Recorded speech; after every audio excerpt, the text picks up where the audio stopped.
We're the same. We are not the same, because I would never do what you did. We are lost in a maze, so how do you get through it?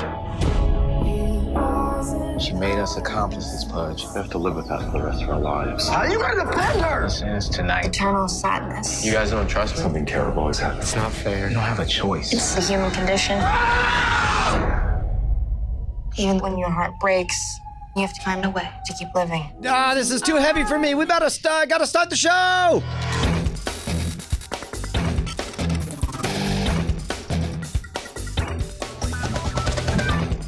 Welcome to Cordkillers, a show about watching the stuff you love, when you want, where you want, however you want. I'm disaffected youth Tom Merritt.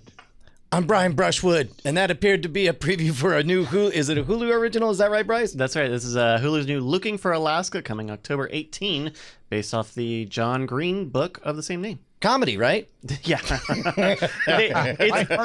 That trailer's weird because that's from the end of the trailer. The first 75% of it is all like, ooh, romance, teen love. Okay. And then it gets super intense. And murder, probably. Well, we're super intense because we're very excited to have our favorite Engadget employee, Nicole Lee, back on the show. How's it going? Huzzah! I'm happy to be here. There's no murder here, though, so... That's okay. All you have to do is say... Keep looking. Just talk in this kind of voice. Say, it's a pleasure to be here on Cordkillers. Yes.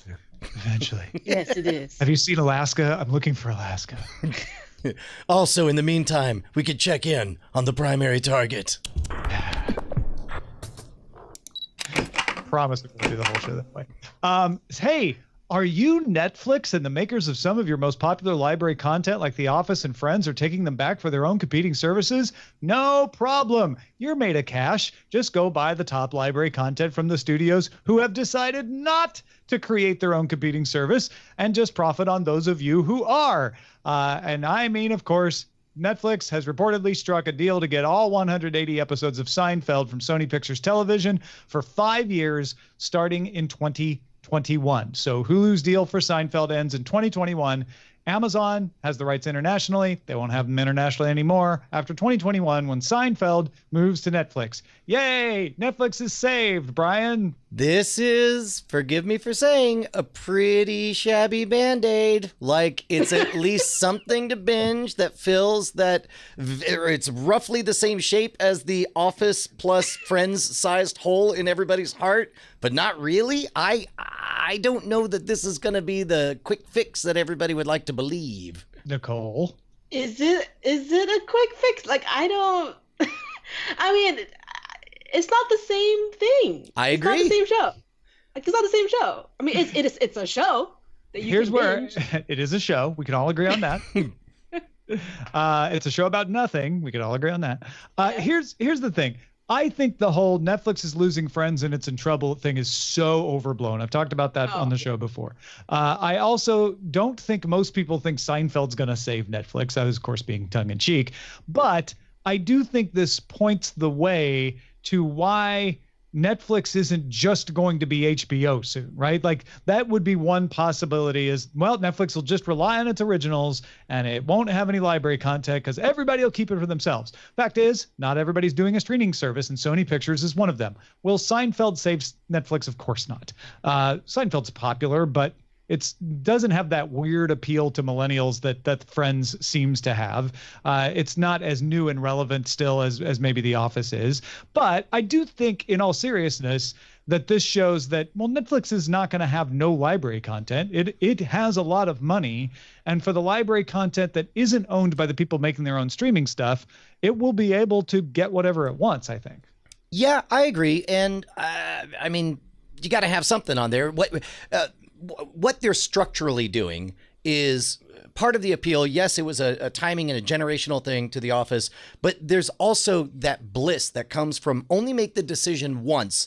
I'm going to go through that whole back catalog again. And then for 6 whole weeks, you get the ecstasy of never once having to decide anything. What am I going to watch? I know, another episode of The Office. And I do believe that even though it's a different flavor, I believe Seinfeld will grant that, and a lot of people are going to jump on it.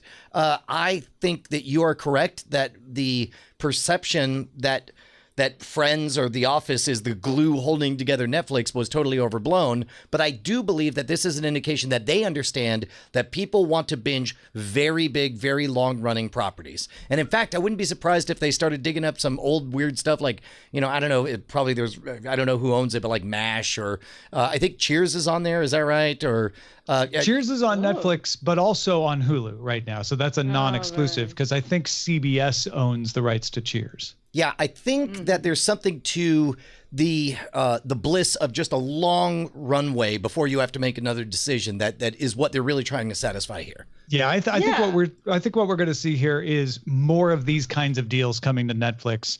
Sony's got Crackle, but they're not trying to turn Crackle into a huge competitor. They'd rather cash that check from Netflix. And Lionsgate, there's other companies out there that aren't, Warner Media or Disney, and they have some catalog. So expect them to continue to have that. Plus, CBS doesn't make exclusive deals for their back catalog. That's why Cheers is on Hulu and Netflix. So they'll continue to have that stuff as well. I just had a weird thought. This is a random speculation moment, but do you think we ever see a day when let's say a Netflix, if not actually Netflix, is able to buy the entire run of a certain YouTube channel and get them to pull out of YouTube, so the only way to watch all of them, something that's evergreen and bingeable, something like we've talked about it before, the Kurzgesagt. Gee, I wonder why this odd thought came to you, Brian. Well, I mean, obviously that's what I strive to make, but I and how much would they pay? I can't imagine ever doing such a thing at this point, but I wonder if somebody else could if the check was big enough. So I don't know if you've seen this. Hulu now has like BuzzFeed or Tasty's videos. So they've got these like season versions of the shows that are just within Hulu within all the other stuff. I mean, Scam School a long time ago was on Hulu because of another partner deal. So it would have to be a big thing, and those Tasty videos are big. And if that's not enough to try to get some sort of exclusive thing, and there is precedent. Remember that there's an awful lot. For example, Freakonomics Radio in the podcast world, you see this all the time. Freakonomics Radio, the RSS feed only goes so far back. Beyond that, the only way to access the whole back catalog is to get a Stitcher Premium subscription. Same thing with Dan Carlin's Hardcore History. The RSS feed only goes so far back. After that, you have to pay $1 and everything per episode, and it's all behind the paywall. The paywall, yeah. So it's not the craziest idea out there, but that would be fairly extraordinary. I was just thinking about the thing you said about Hulu having those not exclusives, but having like things from BuzzFeed, like not just Tasty, but Unsolved, and I think some other BuzzFeed entity, I think called Worth It or something. So it's not unusual, but to be fair though, those BuzzFeed shows on YouTube were already they were like TV quality kind of shows to begin with. If you're trying to say, it's not like just not just some random YouTube channel. So that has to be taken into account. And honestly, I think the Seinfeld thing I don't think it'll quote unquote save Netflix or anything, but it's good to have. And it's like you said, I mean, this opens the door for other series, like, I don't know, a Cheers-esque kind of series of the same vein. Yeah. Well, it just shows that those deals aren't gone just because Disney Plus and HBO Max came along. Yeah. You know what also isn't gone? Your opportunity to support this show directly, bypassing all middlemen. Yeah, man. Can we squash some rumors? I was walking down the street the other day. Some other dude says, "My condolences." I was like, "For what?" You're like, "Well, I mean, I heard that I'm not allowed to contribute to Cordkillers anymore." I said, "Who are you?" And he said, "Shh." And he put his finger on my lips and he whispered into my ear and he says, "Patreon is gone. It does not exist anymore." And I was like, "Are you sure about that?" And I started to feel really bad because that's how we make all our money on this show. And I sure enough, I pulled out my phone. I went to patreon.com/Cordkillers and I saw over 1,300 individual patrons still keeping us loud, live, and independent. And I said, "This guy is full of nothing. He's a big fat liar." And I looked up to shout at him and he had turned into an eagle and flew away. Yeah, I mean, a lot of people do that. They turn into eagles and fly away. You can't pay attention to what they say, folks. And so if a man eagle comes up to you and says, "Hey, it's too late to support Cordkillers. I know Patreon still exists apparently, but you should have supported it 5 years ago." Just be like, "Man eagle, go away. It's not too late. I want to start supporting Cordkillers right now, and I'll be just as welcome as anybody else." And then as the eagle flew away, I even shook my fist and I said, "Dang it! Plus also you get your own RSS feed. You get early access to Spoilerin time and our after talk." Bet you didn't think about that, man eagle. And then he pooped in my eye. I didn't like that part. Yeah, no. So to prevent that from ever happening to Brian again, please support us at patreon.com/Cordkillers. Now, how to watch. Let's all raise our glass to one of the best long-running segments of Cordkillers. It kept us entertained all the way back into the frame rate days, to be honest. But Movie Pass is no more. We'll pour a little out. No, I'll pour a little bit down my throat. How about that? Oh, you know what? Movie Pass announced Friday it was shutting down on Saturday, which it did. Apparently because efforts to recapitalize Movie Pass have not been successful to date. Something, to be fair, we thought we were going to hear more than a year ago. So maybe it's not a surprise, but it's a surprise that it took this long. Parent company Helios and Matheson are considering a sale of some or all of the Movie Pass assets. Remember, beyond just Movie Pass, they also own Movie Phone. And they started Movie Pass Films at one point. Subscribers had declined from a peak of 3 million members down to 225,000 as of April 2019. Wow. So, you know what? For all of Movie Pass's chicanery and hilarity and impressive ability to stay funded over the course of these many, many months, they definitely reshaped the landscape of movie ticket buying. We have tons of theaters with subscription plans now. All right, number one, I do appreciate that the people in the chat are pressing F to show their respects. But second of all, now I realized, now I think about it, Man Eagle definitely said Movie Pass and not Patreon. I'm so sorry that I misheard that. Man Eagle was right. It's remarkable that they lasted as long as they did. And as often happens, if not this particular company, certainly the idea of what they represented lives on. We're seeing all these, particular movie chains doing their version of it. There clearly is a space for some kind of all you can eat or a lot of what you want to eat monthly fee that people are willing to pay for movies. Yeah, no, you're absolutely right. This certainly has had an effect. I will always remember Movie Pass as that crazy idea that we never got tired of talking about. Nicole, what's your favorite Movie Pass memory? My favorite Movie Pass memory is that I heard about it in passing, and by the time I heard about it, it was over, and nobody was on it. So, yeah. Good times. Good times. Bryce, what about you? Oh man, okay. I have a really great experience. So when you do the Movie Pass, you can do the Regal points. You get the Regal point cards, so you get all your points. Oh, that's right. You were gaming the system. I think I'm still like Ruby level on the Regal thing. So I had gotten a free ticket with points to go see something, and I was going with a friend. So because the Movie Pass, you don't really need to show like your ID or anything, but I did have to have my phone to do the thing. So you're Anthony Castillo, and then I'm just gonna just let me hit my free ticket over here. And so I got 2 free movies instead of 1. And you got all the points. And I still got all the points. You racked up all the frequent flyer miles for all the free flights. I got a lot of small popcorn upgrades. We even had one of our listeners write in explaining that he was booking tickets to movies he did not bother to go see. Oh yeah, he'd go on his lunch break. Or he would go just to ring in, and then he got 1 billion points from the local chain. Which is why they started doing the photo validation stuff. And J.C. Calhoun remembers that one bright shining summer that he got his money's worth out of Movie Pass. Yeah. Good times. Well, it was almost a week ago. Remember, we mentioned that Apple was having its announcement on Tuesday, the day after we record Cordkillers, and they did. And they announced that Apple TV Plus, Brian, will launch November 1st for $4.99 a month. That includes your family. It's a family plan. What do you think? $4.99 a month. I think that I will never pay $4.99 a month because Every time you buy a major bit of equipment hardware from Apple, you get a year free. Pretty sure as somebody who upgrades his iPhone every year, I will never pay for Apple TV Plus. And I'm betting that sooner or later, I'm going to like something on there. So while I've been saying it as a joke for 10 freaking years, I think actually it's going to be great. New iPhone, iPad, Apple TV. iPhone, iPad, Apple TV purchases give you a free year of Apple TV Plus.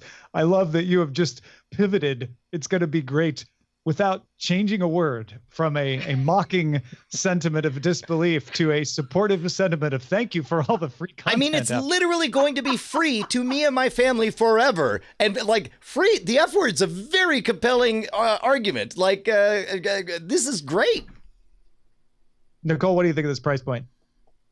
That's a killer price point. You know, $5. Not only is it $5 a month for the whole family, or whatever. It is, as you say, free with purchase. That's just like, Hard why to beat. wouldn't you? It's hard to beat free. The only thing that'd be better is if they paid you a dividend for every they paid you $1 for every show you watched. They paid you to watch it. So here's my take on this, and it's really no different than it was last week on Daily Tech News Show. This is what they have to do to compete, and I don't believe when people are like, oh, Apple TV Plus taking on Disney. I don't think they're trying to take on Disney. I don't think they're trying to take on Netflix. I think what they want is people in their ecosystem buying Netflix and Disney Plus, right? They want to sell channel subscriptions because Apple is pivoting from being a hardware company to a service company. If you're a service company, you need to make money off your services. This is a plan that drives hardware acquisition, right? It's very cheap at $4.99 a month, and it comes free with hardware.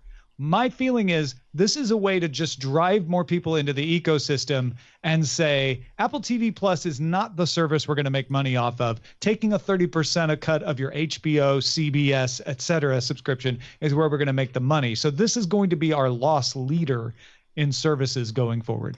Bob Iger has stepped down from the board of Apple, and a lot of people are making a big deal out of that. I think they're getting it wrong. I don't think Bob Iger stepped down because Apple is launching Apple TV Plus as a competitor. I think Bob Iger stepped down because he's like, oh, you're going to be the platform. I'm going to want Disney Plus on that platform, and it's not really a good idea for me to know what's going on the platform because someone will accuse me of some kind of insider information if Disney Plus gets a sweeter deal. So let me just remove myself from this entire situation.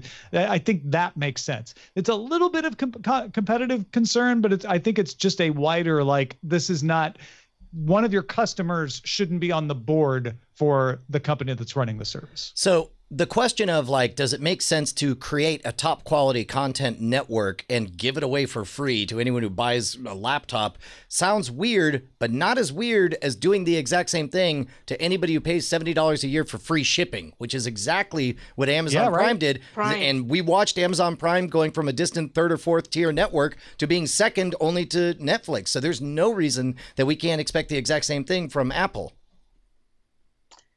I think my only I completely hear what you guys are saying. I think my only sort of like hesitancy, if there is any, is still like, even if something is free, doesn't mean I'll watch it. I don't know. Like it still needs to be kind of good. Well, here's what I suspect will happen. You'll see one think piece about how some Apple original, and they're also borrowing a play from the Netflix playbook, where it's like they're casting a very wide net, doing a lot of originals, banking on a lot of talent, and the odds are very good that out of this, giant wide field of originals, one of them is going to be very, very good, and it's going to get a lot of buzz. And then because guess what, you already have Apple TV Plus for free, because my guess is you've bought at least one Apple device at some point in the last year. You're going to be curious, you're going to get in, and you're going to find yourself in the ecosystem. And if you're not in the ecosystem, there is the Apple TV app on Samsung TVs. There is the ability to AirPlay from devices. So let's say you're like, well, I don't have an Apple TV, but I do have an iPhone. They're putting AirPlay in more devices. So it is more limited. If you're someone who's like, I just don't own an Apple product, it's going to be difficult for you to watch this stuff. But that's part of what Apple wants. They want you to get an Apple product so that you will watch the thing and stay and buy all their apps and iCloud, et cetera, et cetera, et cetera. All right. Now, speaking of Disney Plus, it has launched in the Netherlands in a preview. So you don't have to pay for it until November 12th when it launches fully. But if you're Dutch, you get an early look. Now, it doesn't have the content like The Mandalorian there. It's mostly just existing movies and TV shows. It's the back catalog for the most part, but it's 4K Ultra HD. It's in there. You get to tool around and try the menus. It's a good chance for Disney Plus to kind of take this on a trial run at a smaller scale, but at some kind of scale. And then November 12th, it'll launch in the Netherlands for pay. 6.99 euros per month, as well as US and Canada. And then it hits Australia and New Zealand on November 19th. So at first I was going to ask all the listeners, hey man, if anybody's in the Netherlands, do me a favor, open up that National Geographic tab and let me know if a certain show about hacking systems is on that catalog somewhere. And then it occurred to me, oh wait, if only I could teleport to the Netherlands and open an account. So maybe I'll teleport to the Netherlands. You know, I tried visiting the Netherlands this week. Oh, you did? And that website wouldn't let me log in or create an account, oddly. So I wasn't sure if the trial was just over or if it was like, I don't know if you're really in the Netherlands, Tom. I couldn't tell for sure. It does seem as though a totally separate story. You know, I heard that many websites are able to recognize whether or not you're on a VPN or not because there's a number of servers that are tagged when I was that way. back in the United States, I went to the same URL and got an entirely different page. So I don't know. Hard to tell. All right, let's talk about what to watch in Under Surveillance. It's all about location. Under surveillance. Deadline has a source saying that HBO is close to approving a pilot for a show based on George R. R. Martin's Fire and Blood book. That is not a Song of Ice and Fire book, but it tells the history of House Targaryen from A Song of Ice and Fire. This series would take place 300 years before the events of Game of Thrones, written and executive produced by Ryan Condal, who has worked on Colony. Deadline says it's similar to the prequel idea Brian Cogman developed, but Cogman confirmed back in April that one wasn't going forward. So apparently they shifted it and made it based on Fire and Blood particularly, which I don't think Cogman's was. I honestly can't tell if I'm just burnt out because the last season of Song of Ice and Fire was just so rushed or simple or not as fulfilling, or maybe I'm just a little bit politics and dragoned out, but I have virtually donut interest in this. Nicole, what about you? Yeah, maybe because of what happened in the past few seasons of Game of Thrones, like I'm just not interested in the prequel. Yeah, I would have to know more about it, but I'm just not very interested in the prequel. Yeah, and I don't mean to sound dismissive here, but I think the last 2 years of actual politics has made me not. I've lost the excitement for cutthroat politics. It's not fun or exciting or fanciful anymore. It's not. It's so it strikes you no longer as, wow, imagine if the world was like that. Yeah, and instead it literally is like that, right? Yeah, maybe. Well, that's interesting. I feel the same. Where I'm like, I'm not as excited about this as I would have expected me to be. I sort of attributed it to there's just too much good stuff to watch right now, so I'm not dying for something. And maybe if I see a trailer with a bunch of dragons, I'll get excited again. Who knows? Yeah, maybe. Variety sources confirmed that the Kingkiller Chronicles television series, based on the Patrick Rothfuss books, with Lin-Manuel Miranda on board, if you don't remember, is not going forward at Showtime. Lionsgate TV is the producer, though, and so it is apparently shopping it around now. If you remember, this TV series is set a generation before the events of the first novel, so it's not going to outrun the novels because there's still a third one coming from Patrick Rothfuss. But it's also not going to be on Showtime, which could just be what's going on at Showtime more than anything. The fact that Lionsgate TV is still out there shopping it. I'm curious if somebody picks this up. I think it would be, I guess HBO is certainly cozied up with Game of Thrones related content and George R. R. Martin. So it does make sense that you'd go to a different network like Showtime. Stars might be a fine fit for it. Yeah, which Lionsgate owns, right? AMC would be fantastic, I think. Yep. I could see Amazon or Netflix or Hulu. Yeah, of course. Yeah, all the over-the-top networks. Are you confident in this? Would this be new story? Spoiler alert: the books take place kind of in a current time, but they're mainly somebody talking about a previous generation. So when it says a generation before, is it a generation before the generation before? Before the events of the first novel. And the first novel's events are mostly the flashback. Right. So a generation before the flashback. So I think it's before the flashback, which would be the parents and things going on. So we'd learn about, we'd see the Edema Rue and we'd see them touring and having adventures and that stuff. I feel like that's probably what we're going to get. Yeah, I could live with that. Man, if you got Lin-Manuel Miranda on board of a beloved best-selling novel-based series, somebody's going to want to pay for this, I'm sure. I mean, plus also, Kingkiller Chronicles is poised to really launch into the public consciousness because it's straight up adult Hogwarts. It's Harry Potter, like with grown-ups and people having sex. It's although that's not what we're getting in the television series. Correct, but that franchise, that world, that essence, I think, is going to resonate very well with the folks who grew up on Harry Potter. The magicians, you're right, because it's another world. Correct. J.J. Abrams' Bad Robot has signed a 5-year deal with Warner Media for film and TV. It's an exclusive deal that also includes video games and digital content. Abrams will honor his pre-existing deals, so stuff he's got going on with Paramount and Lucasfilm will continue. But it's unclear if he'll be able to go direct for other studios in the future or not. Bad Robot will also be able to sell to third-party suppliers.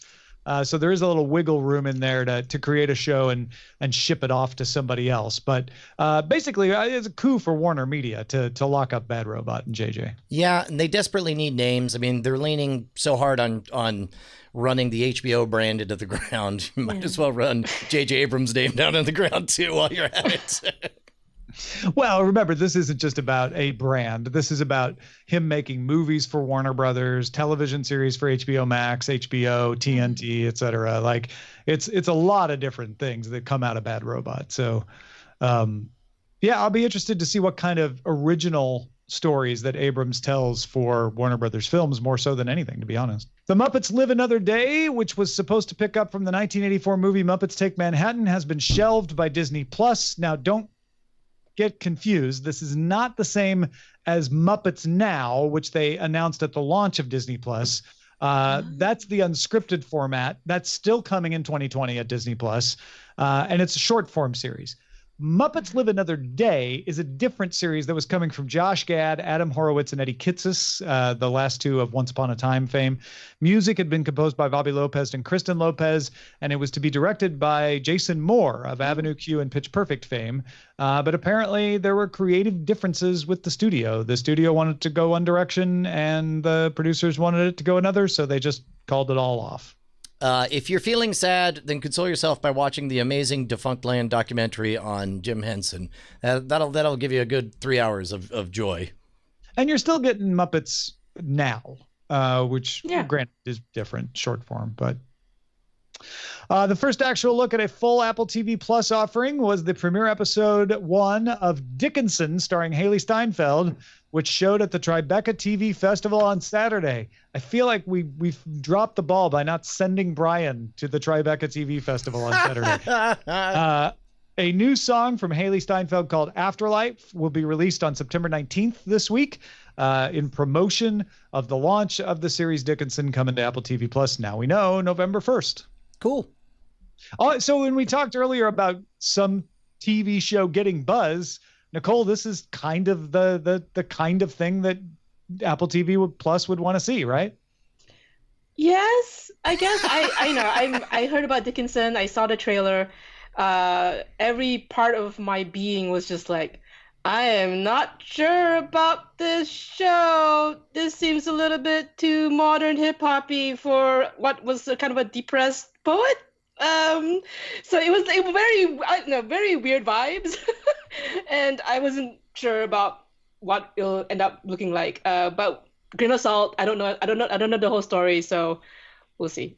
Yeah, well, they are trying to rehabilitate Emily Dickinson's reputation, so maybe that's on purpose that she's not all depressed. I understand. Yeah. It was just all right, bunch of notes. Whoopi Goldberg is going to star in The Stand on CBS All Access as the self-proclaimed prophet of God who's immune to the virus. And the rumor is Alexander Skarsgård has been cast to play Randall Flagg.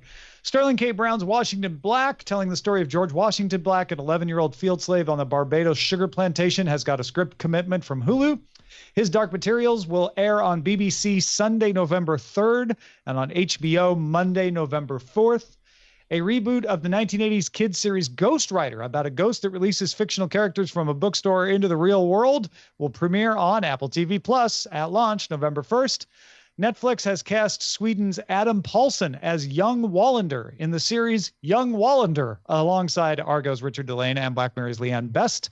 Netflix is developing the drama A Time Lost, based on an original story by Millie Bobby Brown and her sister Paige Brown. Yep, that Millie Bobby Brown from Stranger Things. The sisters will also produce the show as well. It's about a Long Island teenager diagnosed with cancer, fueling a feud between families. HBO Max ordered its first unscripted series. One of them, Legendary, is about voguing. It's a fashion and dance competition. And The Greatest Space is the other one. That's an interior design competition. Both got straight to series 10 episode orders. Warner Brothers has optioned the rights to Funko figurines, and Warner Animation Group is developing and producing an animated film. At the Creative Arts Emmys, Jane Lynch mentioned that she and Cyndi Lauper are starring in a Netflix comedy that she called a kind of Golden Girls for Today.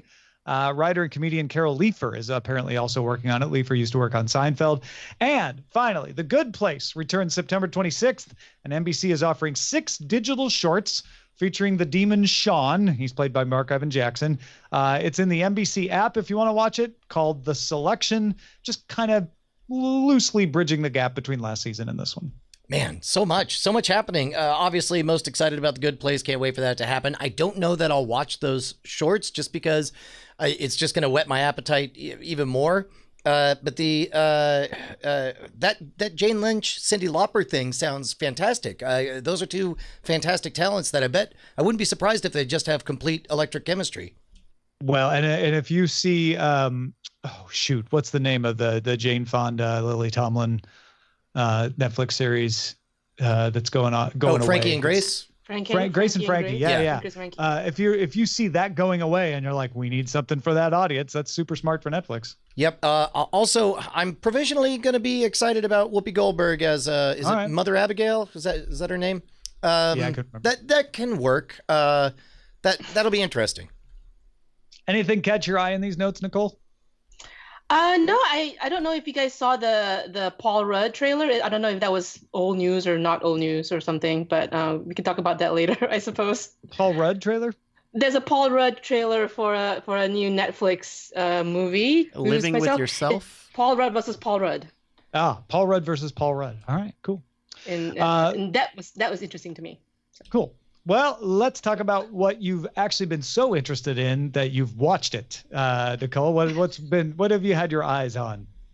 It's kind of I guess serendipity that you mentioned The Good Place, because they're returning September 26th, because I think it was a couple of weeks ago that I watched the whole freaking thing in like a couple of weeks. Okay. I watched literally season 1 to season 3 because it was on Netflix. Yeah. So I watched season 1 to like season 1, season 2, and then I had to like wait like a week for season 3 to come on Netflix, and then I watched the whole of that. We watched the whole of that together, me and my husband, and I'm looking forward to the new season, but I'm almost dreading it because it was so good to just watch it one after the other. Yeah. And just like watch it all in a row and see it all resolve in like the 2 or 3 year span, and I don't know if my patience can take it, but I am looking forward to the new season. Definitely. I mean, I'll tell you what, maybe your patience can't take it, but I know for sure you won't be able to handle the rest of the world talking about each episode week after week after week, totally, and not watching it.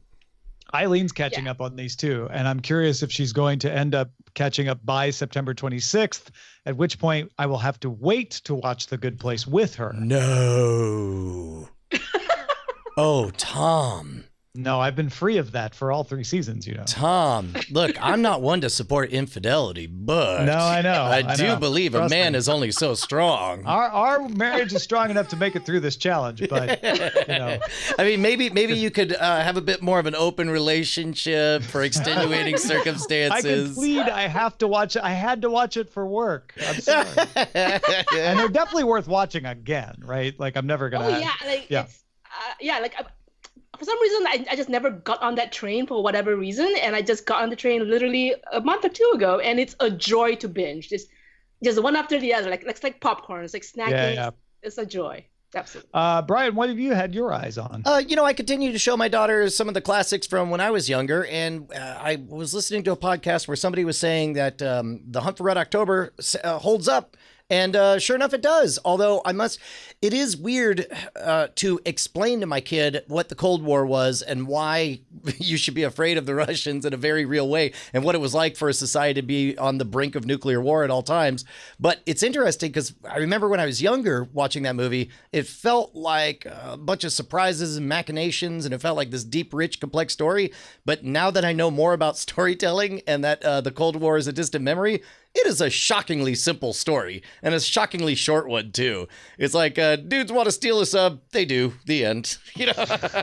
Spoiler. Geez, yeah, sorry. No, that's funny. It's funny how time changes your perceptions of a lot of these things for many reasons, including that. I've been watching Doll Chronicles, which is the second 6-episode run of a series from TVN in Korea. It's sometimes called the Game of Thrones of Korea because it's about tribal cultures in the distant past, and they have these race called the Neanderthals, which are basically saying, well, we couldn't call them Neanderthals because that would hem us in on the story too much because we want to make them have purple blood and be really strong. But they're essentially like this race of similar to humans but not humans that have been wiped out, or have they? And the crossbreed between the Neanderthals and the humans are called Igutus, and they are prejudiced and hunted, but there's also some prophecies, and there's this one guy trying to become a king of Arthdal, and Arthdal's always been a union. So it's, machinations, political stuff, but in an ancient land without dragons. And it's pretty fun. I'm enjoying the heck out of it. And I'm really curious, because they release 2 episodes every weekend, how they're going to wrap this up in the last 2 episodes next weekend. The episodes are usually more than an hour. They're very long, sometimes close to an hour and a half. But yeah, they've got a lot of ground to cover next week. So it'll be interesting to see how that goes. Hey, Bryce, what should we be on the lookout for? Hey, we got a K-drama pick from Nikki. Nikki writes, "Hi guys of the Cord Killing. I hope your Labor Day holiday went well. My holiday was awesome for one simple thing. The conclusion of Hotel de Luna, a K-drama streamed on Viki. I don't know if it's free as I have the standard pass. I'm telling you that it's worth the payment of just a month or using the free trial. The story is about a woman revolutionary who is out for vengeance and slaughters those who have wronged her. Despite the death of those that have done her wrong, her soul is still in turmoil. She crosses paths with a god and finds herself cursed to be the innkeeper of a hotel. But not just any hotel, but that which houses the spirits of those who are not yet ready to cross over to the other side. In true fashion, it's a romantic comedy with great story and development from the characters. It is a strong lead character, and the cast is great to watch. The side stories of those passing through the hotel are an interesting watch as well. There are twists and turns, and oh my goodness, there are tears. If you don't cry while watching some of these stories, I don't know what to tell you. This is a must watch. Thank you for the great show." Thank you, Nikki. Yeah, Hotel de Luna is streaming on Viki, Viki, for free with ads, or ad-free with their Viki Pass standard plan. There are hour 15 episodes that are streaming now. The final 2, as of this recording, are only for Viki Pass standard users, but in a few more days they'll be open to the public with ads. This sounds charming and delightful, but what the audio listeners aren't seeing are the visuals are very rich. It's very well delightful cinematography, the costume design. I mean, it looks amazing. And Tom, you actually, I didn't realize this until we got together to talk today. This was what you were talking about last week on the show, right? Yeah, this was something I mentioned last week because Hotel del Luna is on TVN in Korea, and its time slot gave way to Doll Chronicles, which is, you may have noticed that the time is about the same for these. So Doll Chronicles is on Netflix, Hotel del Luna on Viki. But man, it's really satisfying to hear that Nikki liked this too. Very validating. And Brian, I'm glad you got to see a bit of the trailer this week because it really is beautiful. The stories are great. They have a bit of a ghost story every week, but well as the full story arc about the hotel owner. And I fully recommend it unless you just can't do subtitles and don't speak Korean. I would absolutely go check this out, especially once it's all available streaming for free. The lead woman that plays the owner of the hotel is IU. She's a K-pop star, and her acting chops are impressive, I have to say.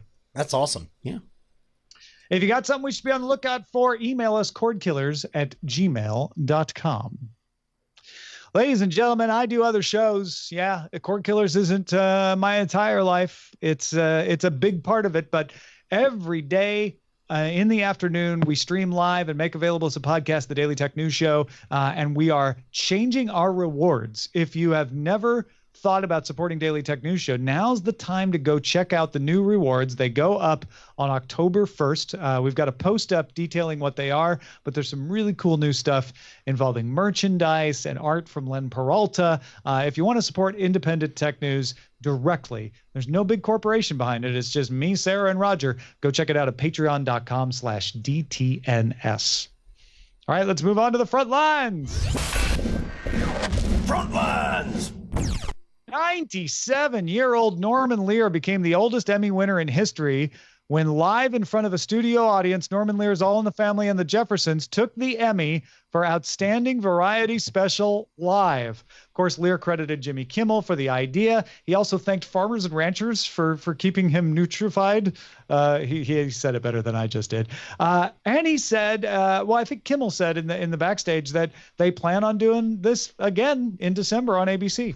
Man, if you want to hear Norman Lear being still sharp as a tack at the age of, I think he was 95 at the time, listen to his interview with Dan Harmon on Harmontown. Just look up Norman Lear, Dan Harmon, you'll find it.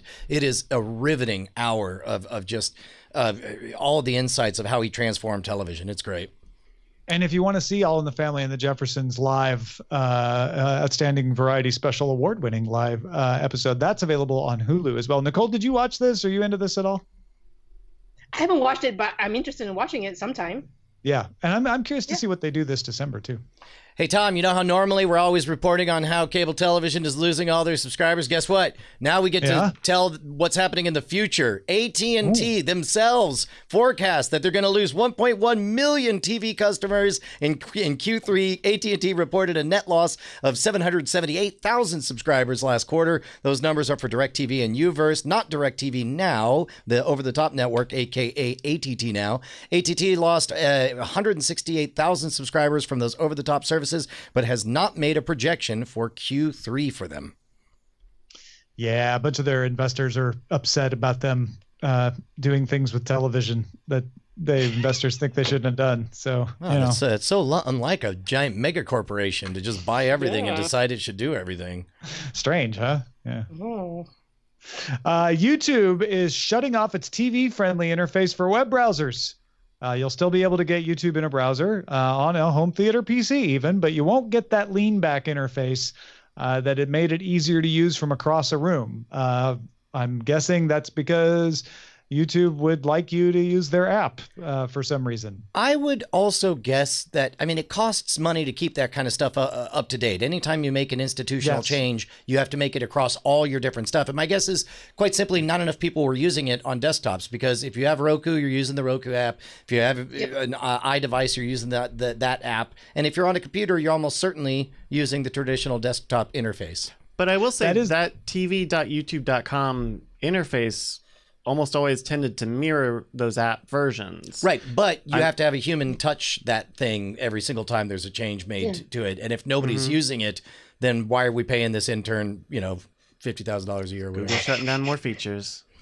Slash and burn Google. Listen, Brian. That is a perfectly reasonable and probably true reason. But the other more conspiratorial reason would be they don't want anyone, including Amazon with the Echo Show, remember, to use that interface to get around accepting the official YouTube app, which has more data collection for advertising than the web interface does. So that is pretty good. That's a good point. It's a very good point. Netflix's The Irishman from Martin Scorsese will get a centerpiece screening at the Rome Film Festival October 21st. This will be after its world premiere at the New York Film Festival on September 27th. The Irishman will also get a world premiere at the London Film Festival in mid-October and a limited theater run in November before arriving on Netflix. Man, a lot of buzz about The Irishman. Is this Oscar bait? Is that part of the reason everybody's so fired up for it? Yeah. And also because it's Martin Scorsese. Martin Scorsese. And there's also the novelty of so much de-aged footage of these beloved actors that we totally dig. That too. Yeah. All of it. Scorsese on Netflix combined with that cast, with the technology of the de-aging and the battle with theaters over exclusivity and the Oscar, but it's all like a big multiplier effect. You know what? Netflix is no longer the number one source of bandwidth consumption on the internet. Brian, how many years have we reported on how much bandwidth Netflix uses? And it's always number one. I remember when it passed YouTube years ago. Yeah. Well, what was it, like 8 years ago? And didn't it overtake even BitTorrent? And I guess BitTorrent isn't nearly as used now. BitTorrent in its rearview mirror. Long time ago. Well, according to Sandvine, that new number one spot belongs to HTTP media streaming. What does that mean? That means just the aggregate of all things that aren't Netflix that are video? Pretty much. HTTP media streaming has 12.8%. Netflix has 12.6%. The HTTP media stream category represents streaming services that the company has not yet tracked, that Sandvine has not yet tracked, like they do for Netflix, YouTube, etc. So a lot of it are cable channel apps, like your NBC, ABC, etc. U.S. internet pay TV service aimed at cord cutters like DirecTV Now, PlayStation View, etc. are, according to Sandvine, still just a drop in the bucket. Yeah, I don't know. That's amazing. That basically it's Netflix versus everything not on the list. None of the above. Pretty impressive still. But you could look at it the other way too and be like, wow, those video services never amounted to Netflix, but now they do. That means a lot more people are logging into those services with their either cable login or their over-the-top login. You know what else is worth noting is that the streams, the bandwidth of the streams has been fairly static. Yes, we've seen a bump up to 4K, which I assume means more traffic on there. But meanwhile, the overall pie of bandwidth has expanded exponentially over the last 10 years. So there was a time in the chat, Open Bayou's pointing out that Netflix used to be 40% of all internet traffic.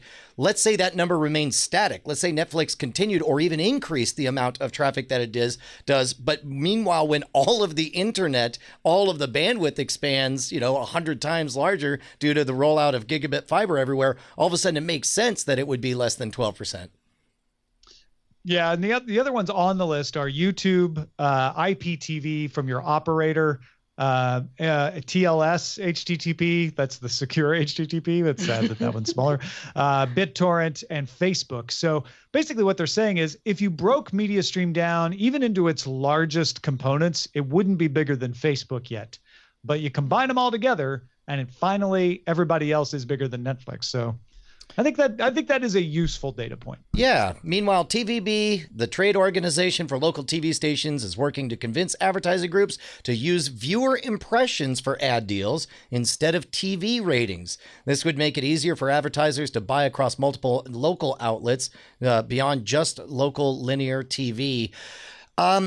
I guess on the one hand, I commend the fact that they're catching up with the reality of metrics, but also I'm reading this book right now called Alchemy. It's from an advertising specialist who made a fairly compelling case for traditional broadcast advertisements because you're able to do something with those that you're not able to do, which is know for a fact that everyone is watching it at pretty much the exact same time, whereas the targeted stuff. So you're able to create these cultural gestalts or these cultural not gestalt. What's the word I'm trying to think of? The Flash German moments. Zeitgeist. Zeitgeist. Thank you. You're able to create that moment for everybody at the same time. So I think 5 years ago, Brian would shout and say, finally, this is what makes sense. But current Brian is like, well, I don't know, man. Maybe there is something to buy in. But I don't think this undermines that. This is saying instead of us charging you based on ratings, why don't you let our ad slots on TV be part of the way you buy other advertisements. So when you come into New York, instead of going, okay, we're going to sit down with channel 2 and decide how much money to spend on channel 2, we would like to be part of that programmatic advertising. The advertisements, the commercials still show up the same way. Everybody sees them at once, right? Like you still get that advantage. And in fact, TV stations may be relying on that as like, hey, and by the way, when you buy it as an impression, guess what you're also getting? You're still getting this amazing way in which we deliver the advertisement.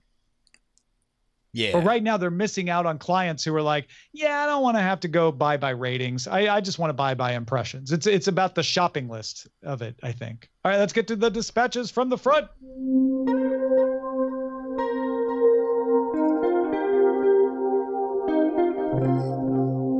We got 2 emails responding to our discussion last week of Disney changing the Fox policy to match the Disney policy about how restrictive they are with movies playing in theaters. Disney doesn't like to show its movies in theaters. Tom wrote in and said, I drove by a billboard about 10 minutes after the Die Hard email from last week. It seems Disney is rethinking the policy on showing old movies in theaters. And it's a billboard talking about Disney Enchanted Tales showing at a local theater. To which I responded to Tom, far from rethinking its policy, it just found a theater willing to agree to the costs, because it's not that Disney won't ever put their movies in theaters. They just want to make it a very special event. They want to do it rarely, and they want to make a lot of money off of it. So seeing that billboard, I don't think means they rethunk the policy. But that is interesting. Thank you for sending that along, Tom.